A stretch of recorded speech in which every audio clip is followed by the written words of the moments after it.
नमस्कार, आप देख रहे हैं वीके न्यूज और मैं हूं आपके साथ शिल्पा गुप्ता।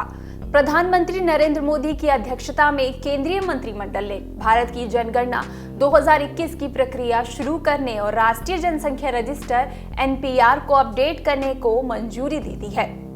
एनपीआर अपडेशन में असम को छोड़कर देश की बाकी आबादी को शामिल किया जाएगा। नागरिकता संशोधन कानून सीएए और राष्ट्रीय नागरिकता रजिस्टर एनआरसी पर चल रहे घमासान के बीच एनपीआर की प्रक्रिया को मंजूरी ने एक नई बहस को जन्म दे दिया है। हालांकि सरकार ने स्पष्ट तौर पर कहा है कि एनपीआर और एनआरसी का आपस में कोई लेना देना नहीं है और न ही इससे किसी की नागरिकता को कोई खतरा है। इस बार मई से शुरू होने वाले जनगणना के पहले चरण और नेशनल पॉपुलेशन रजिस्टर एनपीआर को अपडेट करने के दौरान घर आने वाले प्रगणक को पूरे धैर्य के साथ पूरा समय दिया जाएगा। प्रगणक जनगणना के पहले चरण में मकान की सूची तैयार करेगा। मकानों की गणना के प्रारूप 34 प्रश्नों के जवाब आपसे पूछेगा और फिर उसे कागज के प्रारूप के साथ ही मोबाइल ऐप पर अंकित करेगा।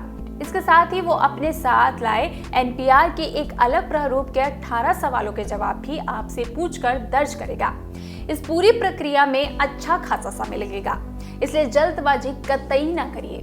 वहीं आपको बता दें कि एनपीआर में पूछे जाएंगे ये सवाल। राष्ट्रीय जनसंख्या रजिस्टर एनपीआर पहली बार 2010 में तैयार किया गया था। इसके दो प्रमुख उद्देश्य बताए गए थे।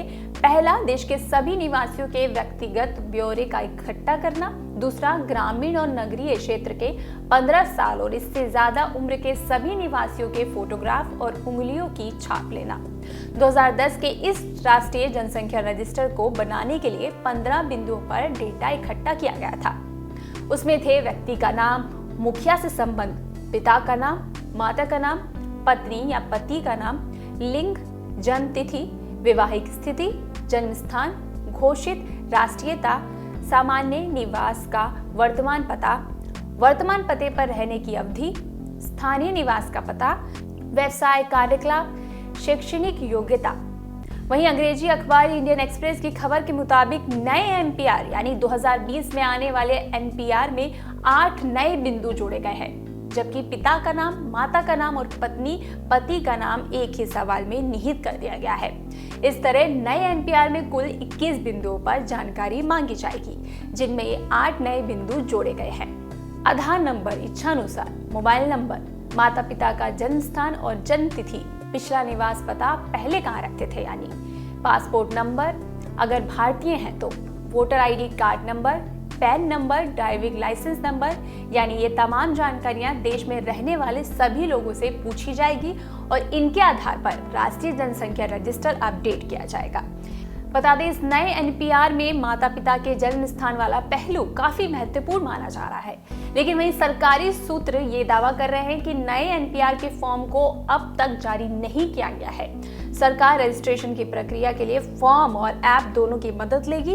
इस प्रक्रिया के दौरान कोई कागजात या बायोमेट्रिक नहीं मांगा जाएगा। ये पूरी प्रक्रिया सेल्फ सर्टिफिकेशन की होगी। सरकार का ये भी कहना है कि आधार नंबर, माता पिता का जन्म स्थान बताना भी वैकल्पिक और स्वैच्छिक होगा। अब आपको बता दें कब शुरू होगी जनसंख्या रजिस्टर अपडेट करने की प्रक्रिया।